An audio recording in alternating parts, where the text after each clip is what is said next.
permanent relief from the physical causes of pain, and you can feel really good again. Call Niehaus Chiropractic Center today, 223-2815. Now on video cassette. This is Fern Gully. Don't you wish all your friends from Fern Gully I'm Krista. could come out and play? We could fix that for you. Well, now they can. Wow. There's Krista. Are you really a human? Wow. Batty Coda. And Zach. For a limited time, your Forest Adventure set is free with purchase of the hit movie Fern Gully, rated G. Isn't this great? Look for your free adventure set when you buy Fern Gully at 5-Star Video. News Center 13 at 6 and 10, Iowa's fastest growing newscast. In St. Louis, the stage is set as the candidates prepare for their debate. Near Houston, a celebration over the release of an American held in Iraq. This is NBC Nightly News, reported by Garrick, Utley. Good evening. Now the campaign goes face to face. For the candidates, a rite of passage under the steady gaze of the television cameras. For voters, an opportunity to judge close up 3 men who want to be president. The first of the presidential debates is at hand, and Tom Brokaw is at the site in St. Louis. Good evening, Tom. Good evening, Garrick. We should tell you that this is the field house of Washington University in St. Louis, and it was used for the 1904 Olympic Games. So there's bound to be a lot of speculation tomorrow night about who will emerge from here with the gold, because after all, in this competition, the silver and the bronze don't count for very much. NBC's George Lewis has been keeping track of the candidates' preparation. George Bush, dressed like he's going for the gold, spent the day in Washington reading his briefing books and running through mock debates with his advisors. He's ready to go out to St. Louis and get it on, as he said. In Kansas City, Bill Clinton took time out from similar debate preparations to participate in a charity run. I love his approach. Have you read his book, United We Stand? At Ross Perot's St. Louis headquarters, his volunteers were getting ready to welcome their candidate to town. Perot remained at home in Dallas, not making any public appearances. In previous debates, Bill Clinton has shown he can get hot under the collar. During the primaries last March in Chicago, there was this exchange with Jerry Brown, accusing Clinton of funneling state money to his wife's law firm. But you ought to be ashamed of yourself for jumping on my wife. You're not worth being on the same platform. I'll tell you something, Mr. Clinton. This time, Clinton's handlers want their man to keep his temper in check, look presidential, and lay out his vision for the future.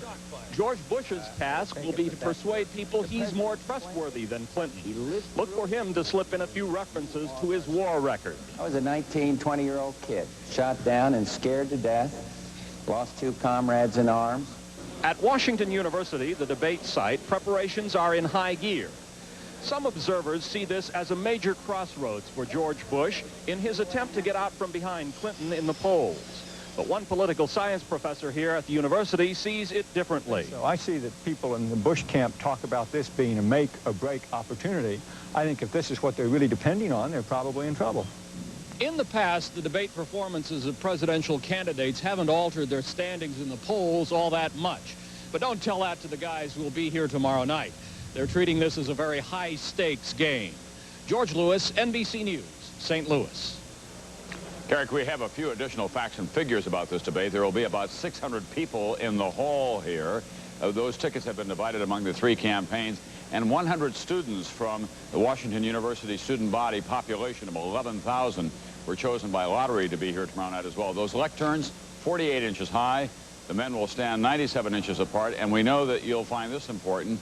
Each candidate backstage will have his own bathroom.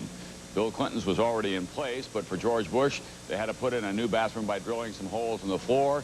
And for Ross Perot, they had to drill holes in the basketball floor. They also added plumbing and pipes, we presume. Garrick? I'm sure they did. Thanks, Tom.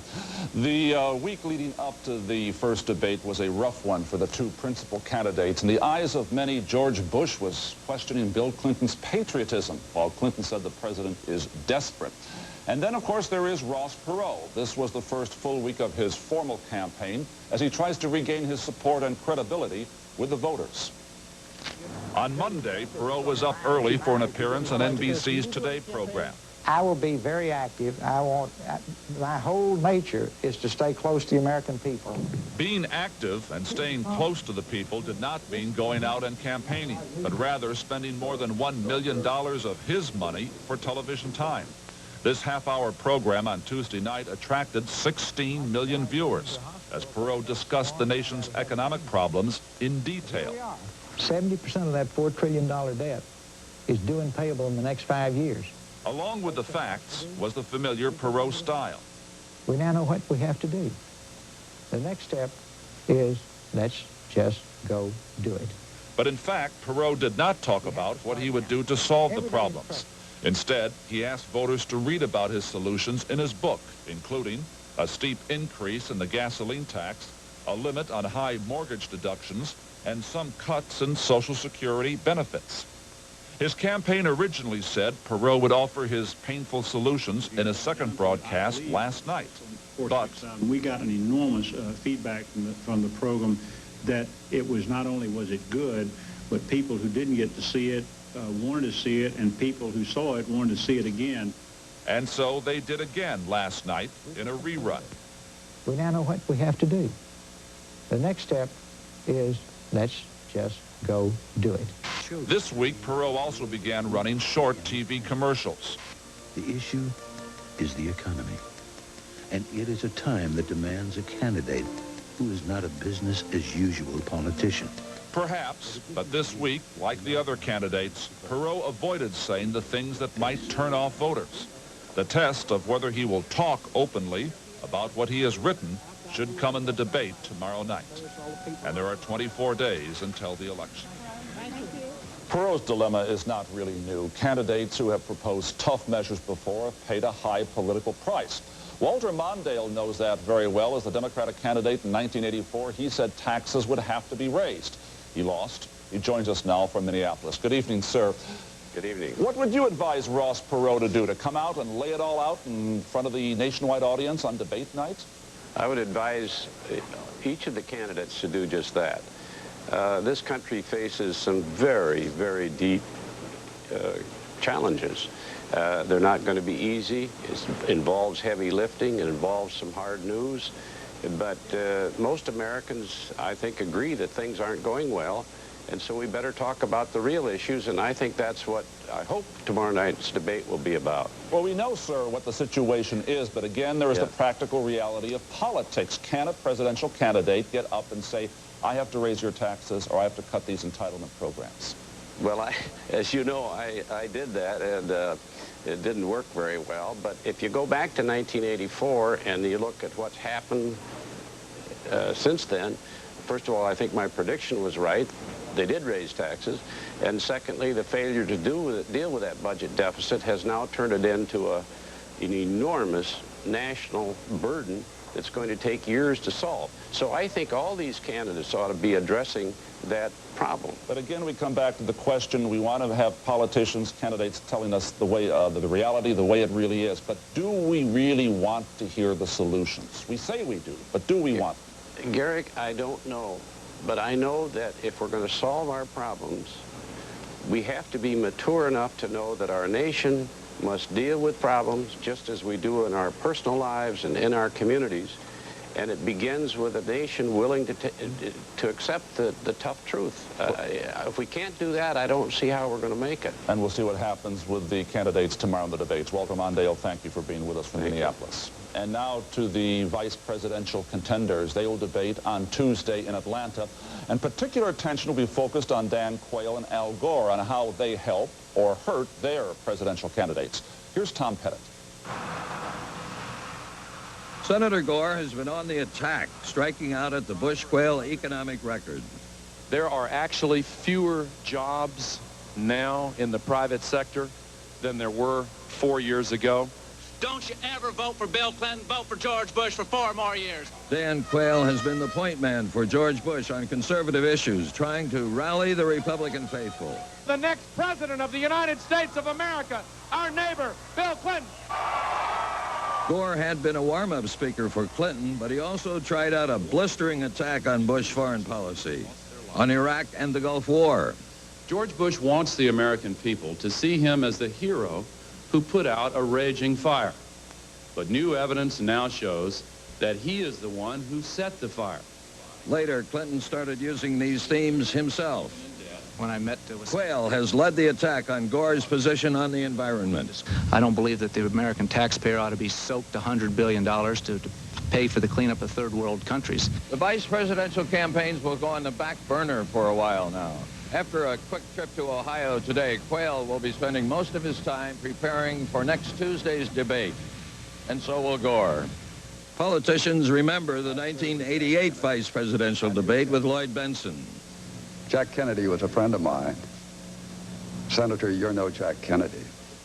My guess is he would have learned something from the debate.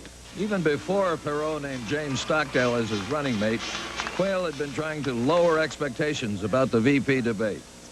It'll be a very, very good debate. I'm looking forward to it, and I'm sure Senator Gore is too. Do you think it will turn the corner for you? It's going to be a very good debate. We're going to prepare for it, and we're looking forward to it.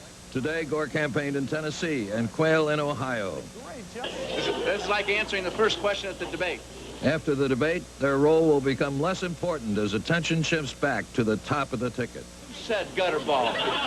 Tom Pettit, NBC News, Washington. As we cover our world this Saturday, we'll report next on an American held by Iraq and set free today. And on Focus this evening, tracking tornadoes, a new way of telling when and where they may strike. I feel energetic and ready to face the day. Zane Hunter discovers breakfast with Grape-Nuts for a week. I love Grape-Nuts. It kept me going the whole morning. Grape-Nuts, the fat-free natural energy source. It just had a real crunchy, nutty, different kind of flavor that stayed fresh. Old cereal's out, Grape-Nuts is in. Breakfast with post-Grape-Nuts cereal helps keep you going strong all morning long. You just try it for a week, and this will become your new cereal. I shampoo for dandruff, but my scalp still itches. Now there's Scalpicin for deep scalp itch, not ordinary dandruff. It's clear liquid, not shampoo. With itch medicine, doctors chose over these dandruff shampoo formulas. The itch is gone. Scalpicin. You know, Sunsweet pitted prunes also come in this nice little bite size. And they're every bit as sweet and delicious as Sunsweet's larger ones. Of course, that's just my opinion, which I certainly respect. Chad Hall is a lucky man. On Thursday, he was arrested by Iraqi police who said he had crossed the border from Kuwait, where he was working. Well, today, Hall was released. Iraq says it was all a mix-up. Linda Vester is at the State Department. Linda? Garrick, Chad Hall is said to be in good health. He is spending tonight in Baghdad and travels to Kuwait tomorrow to catch a flight back home to the United States. In Texas, at Hall's home, family and friends celebrated today after learning that he had been released to the UN. Iraqi officials now admit that arresting him was a mistake. And it appears that there was some confusion by the Iraqi policemen who got him. A confusion about the area where he was moving. And once the thing was cleared after the investigation, the decision was taken immediately to release the man. Hall was captured Thursday while working in the demilitarized zone between Iraq and Kuwait. His captors had accused him of trespassing on the Iraqi side. Foreigners have gotten lost in the DMZ before. It is 5 miles wide and not clearly marked. Roughly 2,000 people are working in the border area as bomb disposal experts, just as Hall was. Okay, firing now. They are clearing thousands of tons of weapons left over from the Persian Gulf War. Other Americans recently caught in the DMZ have won quick releases, but 4 Europeans were sentenced to 7 years in Iraqi prisons. Paul Ride, a British caterer, was one of them. He lost his way in a sandstorm and stopped to ask directions. He sent this message from captivity. The only thing I'm guilty of is gross ignorance. The United Nations is beginning work on permanent concrete markers along the border to prevent more incidents, but those won't be ready for 2 more months. Garrick? Thank you, Linda. And there are new questions tonight about whether the Bush administration tried to cover up its support for Saddam Hussein before Iraq invaded Kuwait. The Department of Justice and the CIA deny it, but 2 newspapers reported today that the Senate Intelligence Committee was told by a CIA official that the agency was pressured by the Justice Department to withhold information from federal prosecutors who were investigating illegal loans to Iraq. And also, NBC News has learned that the committee has information that indicates that the State Department also tried to hinder that investigation. Elsewhere, the United Nations ban on military flights over Bosnia went into effect yesterday. Today, Serbian warplanes reportedly violated it. Bosnian sources say 2 cities were bombed, causing deaths and severe damage. The Serbs deny that they staged any attack. But on the ground, this clearly did happen. A United Nations armored personnel carrier hit a landmine near the city of Sarajevo. A UN peacekeeper was killed. 3 others were injured. All were from Ukraine. In this country, the victims of AIDS were remembered today. Joe Frattini, Charles Schrader. The site was the mall in Washington, D.C. The centerpiece of the ceremonies, a 30-ton memorial quilt. It covers 15 acres, and it commemorates those who have been lost to AIDS. Brady, Jim Butcher. When Jeffrey catches a cold, we see the pediatrician. I love my pediatrician. He's my dad.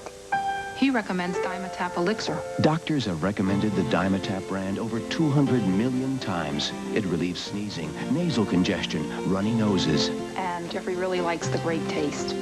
Doctors recommend Dimetapp for their families and yours. Now get the great taste of Dimetapp Elixir in new Dimetapp chewable tablets. Why make a whole pot at the office?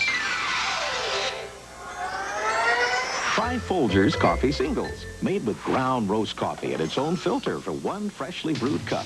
Folgers Coffee Singles, the ultimate one-cup coffee machine. We tried to make Heinz home-style gravy just like your homemade. Actually, I'm still perfecting mine. Sweetie, don't be so modest. We're newlyweds. We use real beef and beef juices just like you. They use beef. Honey, yours is delicious. What do you use? And we season and simmer and stir it till it's just like homemade. Minus the lumps. What? I will never make gravy for you again. Oh, honey, come on, you don't mean that. Heinz home-style gravy, so close to homemade. I'd like to talk to you about an invisible problem. The invisible bacteria that cause denture odor. Fortunately, antibacterial Efferdent kills those odor-causing bacteria for clean, fresh dentures. Antibacterial Efferdent. On Focus this evening, an effort to make our society safer by providing better protection against tornadoes. Fact, the wind speed in a twister can reach 300 miles per hour. Fact, tornadoes have more destructive power than hurricanes. And now researchers are learning how to predict which clouds can become tornadoes. Here's Bob Dotson. There are flash fires on all the high-tension wires. Tornadoes are the hardest weather in the world to predict. To be sure, you have to see one. By then, it is often too late. Already this year, nearly 1,200 twisters have touched down. Damage in the hundreds of millions. Scientists at North Carolina State University have designed a system called DOT that may provide forewarning. It can look inside individual thunderstorms to see if they will produce tornadoes.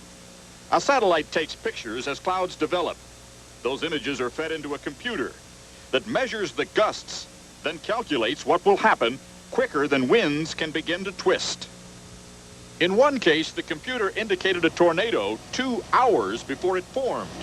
That's the cyclone that struck without warning, injuring 11 people in Kingston, Oklahoma. The most intense activity occurred down in this region here out of these 2 storms. Researcher Kevin Schraub contends the device could give us even more lead time if satellite pictures were transmitted every 5 minutes, not just on the half hour as they are now.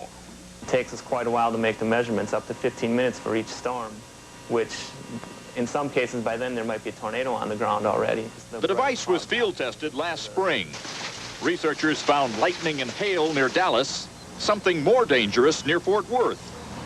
They plotted 24 storms in Oklahoma and Texas. 8 produced tornadoes. The system missed one, gave one false alarm, but successfully pinpointed 6 twisters. Warning time varied. Scientists found that small thunderstorms spun off tornadoes very fast. Those that took an hour or more to show up came from very large storms. DOT is only one tiny strand of the safety net. but it could patch a big problem. Current radar becomes less effective at distances over 100 miles. DOT satellite blankets the entire nation.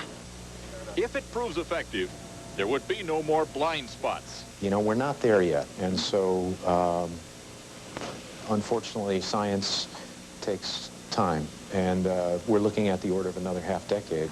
Oh, look at that thing. But DOT would be a major breakthrough. Weathermen would no longer just forecast the possibility of a tornado or wait for one to form. For the first time, we would have warning before they happen. Bob Dodson, NBC News, Atlanta. And we'll have more news as we continue. At Ford Motor Company, we're already building vehicles that meet California's strict emission standards for the late 90s. We're the first U.S. manufacturer to build a car with CFC-free air conditioning. And we'll soon have a fleet of electric vehicles on the road.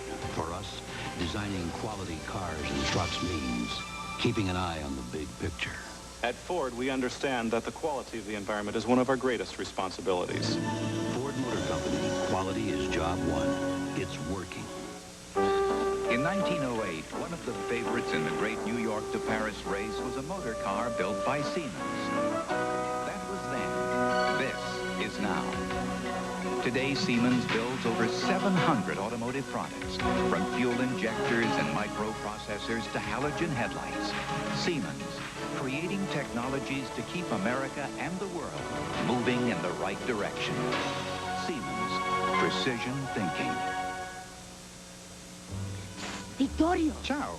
You may not be aware that Boboli Italian bread shell is made with fresh mozzarella and Parmesan cheeses, garlic, and imported olive oil. Oh, it fills my heart with joy to see you eat so well. Mamma, when you add things like chicken and fresh vegetables... More broccoli, Vittorio.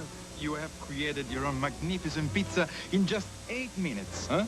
Crispy outside, soft inside. Eat, mangia. Remember, only you can top Boboli. But don't eat so fast. Sure, plums are wonderful, but did you know ounce for ounce you get more vitamins and minerals after plums become prunes? Sweet, delicious California prunes. Find out how good they really are.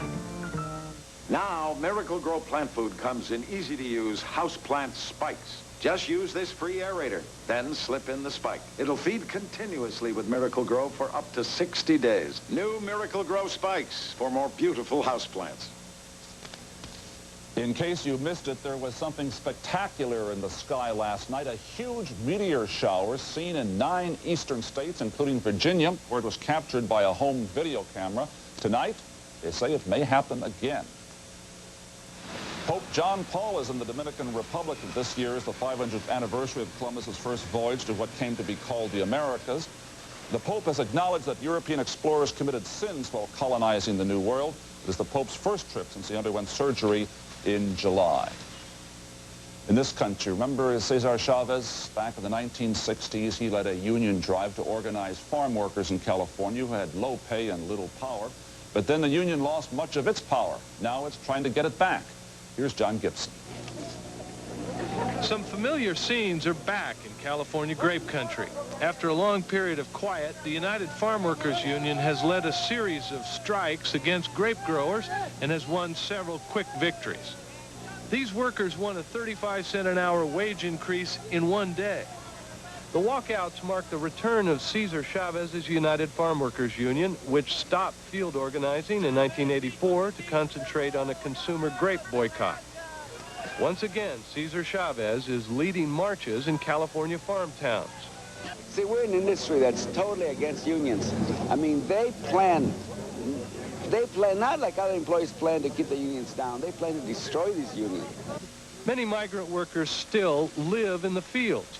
Despite higher hourly wages, they don't get enough days of work to afford housing. For the last 10 years, Cesar Chavez's union has been in serious decline. From a high point of representing every worker in the grape harvest, it now represents less than 10%. But recently, when Chavez saw how grape harvesters are living, he thought maybe this would be a good time to make a comeback. For many of these workers, the courage to risk losing a job in the strike has come from living like this. Farmers don't view the renewed union activity as a major threat. Chavez hit here right in this community 28 years ago, and in 28 years, that's something that dies on a vine is just like a dead vine. But as the fall harvest continues, Chavez says he'll be watching closely. John Gibson, NBC News, Delano, California. And this story also in the news, everyone talks about reducing our national debt. In Detroit, an unidentified person did something about it. He or she left an envelope at an Internal Revenue Service office there yesterday. Inside it, $15,000 cash and a note which said, quote, apply this to reducing the national debt. The IRS will send the money to the Treasury Department. So if you're keeping count, that's $15,000 down on the debt and $4 trillion to go.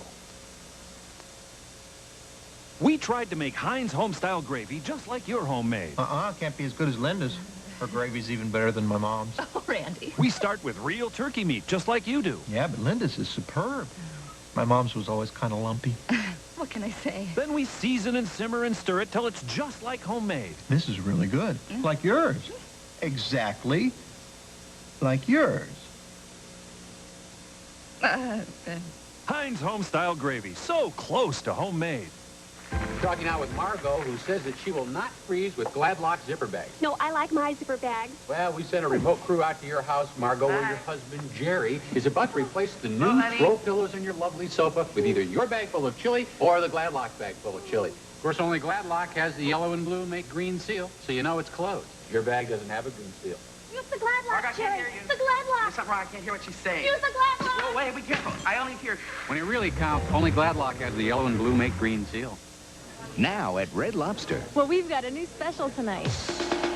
It's got everything. Petite lobster and 2 kinds of shrimp for just $10.99. Start with petite lobster tails, sweet and delicious. Add our savory scampi. Then our famous grilled shrimp to top off a terrific dinner. It's new. It's petite lobster and shrimp 2 different ways. For a limited time, just $10.99. It's delicious. And it's only at Red Lobster. They had a pot of regular. You wanted decaffeinated. Try Folgers Coffee Singles, made with ground roast coffee in its own filter for 1 freshly brewed cup. Decaffeinated Folgers Singles, the ultimate 1-cup coffee machine. Finally this evening, is a presidential debate a good way to judge who gets your vote? Consider this. It is the one place where a candidate can look his opponent, his accuser, straight in the eye. For example, if George Bush were to ask why Bill Clinton, as a young student, went to Moscow 1 year after the Soviets invaded Czechoslovakia, as he did this past week, well, then Clinton can ask the president why he sent his top aides on a secret mission to China shortly after the massacre in Tiananmen Square. But a debate is more than political blood sport or scoring points. Viewers and voters will be able to judge character, and one measure of that will be whether the candidate's tone and tactics are positive or negative. Will Bush focus on Clinton's past or on the nation's future? Will Clinton show that he has the makings, the weight to be president? Will Ross Perot articulate the tough economic measures he thinks this country needs? In the end, what happens in St. Louis tomorrow is a test of what John F. Kennedy, who was in the first presidential debate, often called grace under pressure. And so imagine this evening that you are George Bush or Bill Clinton. Unlike Ross Perot, you have devoted your entire political life to becoming president. And tomorrow in St. Louis, the presidency may be at stake. What you really want now is simply a good night's sleep. And that may be difficult, particularly tonight. Of course, NBC News will carry the debate live tomorrow. That begins at 7 p.m. Eastern Time. I'm Garrick Utley. Good night for NBC News.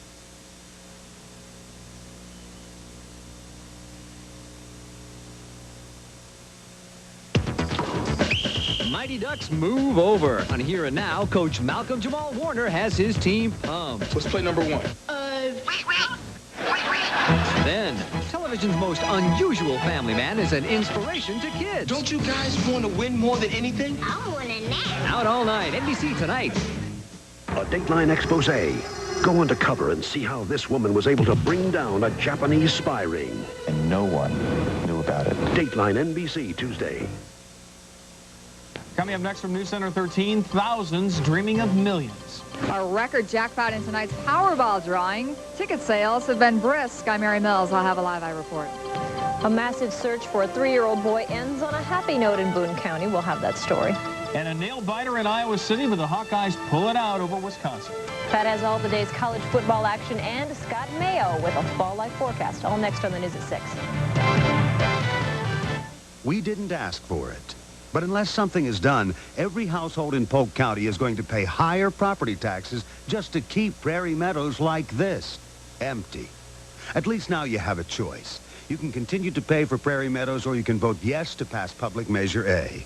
Stop the Prairie Meadows tax train with the first step toward taxpayer relief in Polk County. Public Measure A. We either pass it or we pay. Vote yes Election Day. What do we really know about Jim Ross Lightfoot? We know Jim Ross Lightfoot bounced 105 checks in the house banking scandal and then refused to apologize. And now we know Jim Ross Lightfoot voted against Head Start and against school funding for Iowa's children. Jim Ross Lightfoot, yes to bouncing checks, no to funding Iowa schools. It's time to vote no to Jim Ross Lightfoot. Live from WHO TV 13, where the news comes first 24 hours a day. Scott Pope, Therese Thompson, Pat Paris with sports, and Jerry Reno with the weather. This is News Center 13 at 6.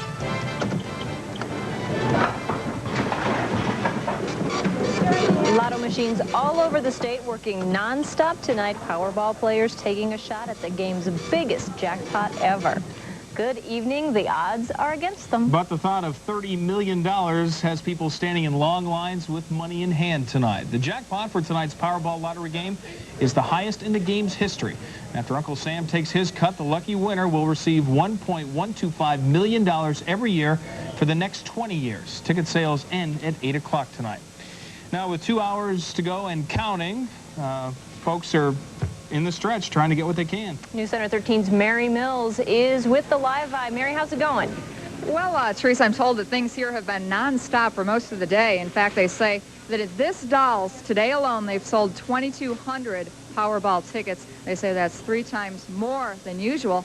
And I guess with $30 million at stake, it's really no wonder. 4, 5, 6 Powerballs, all separate tickets.